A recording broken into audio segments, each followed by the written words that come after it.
This is the dimension of imagination. It is an area which we call the Twilight Zone.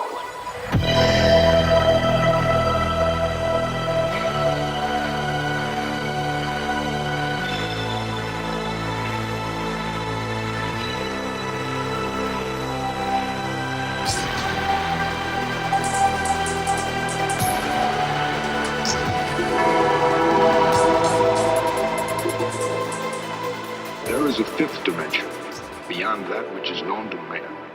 It is a dimension as vast as space and as timeless as infinity.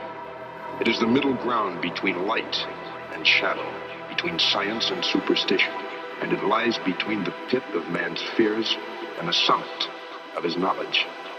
This is the dimension of imagination. It is an area which we call the Twilight Zone.